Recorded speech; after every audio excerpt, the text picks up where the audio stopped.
We are taught that the USA and Russia are eternal enemies, the eagle versus the bear, democracy versus autocracy. But what if that is just a show? What if behind closed doors, they are actually working together? Like blood brothers playing a global game of good cop, bad cop? There is a terrifying theory.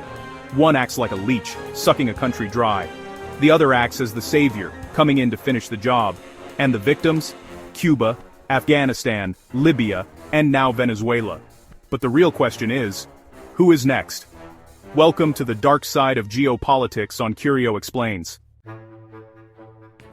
Here is how the game works. Step 1. A country opposes the United States. Step 2. Russia steps in as the big brother. They offer protection, weapons, and loans. But Russia acts like a leech. They extract the country's resources, drain its wealth, and use it as a pawn. Step 3. When the country is weak, bankrupt, and has nothing left to give, Russia quietly steps back. Step 4. The USA enters as the savior or the liberator. They deliver the final blow, change the regime, and secure the remaining interests for their own people. It's a perfect cycle. Russia eats the meat, America crushes the bones. Look at history. Afghanistan. The Soviets invaded, destroyed the infrastructure, and drained the country for a decade. When they left, the country was broken. Then, the USA entered for a 20-year occupation. Libya, Muammar Gaddafi was a Soviet ally. Russia sold him billions in weapons. But when the West came to topple him, where was Russia? They stood by and watched him fall. The leech was full. It was time for the savior to strike.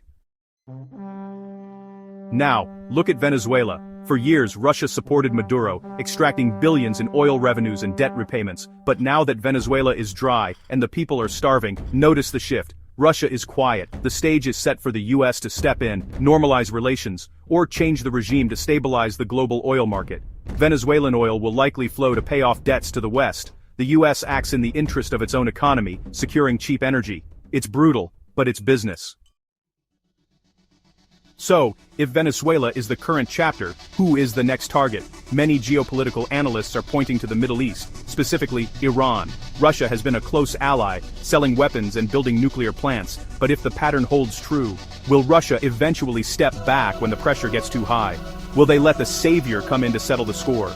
In the game of superpowers, there are no permanent friends, only permanent interests.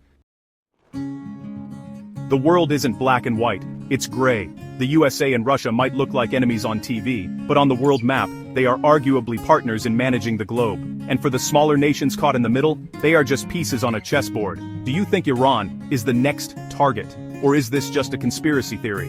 Let me know in the comments. Subscribe to Curio Explains to see the truth behind the news. Stay alert.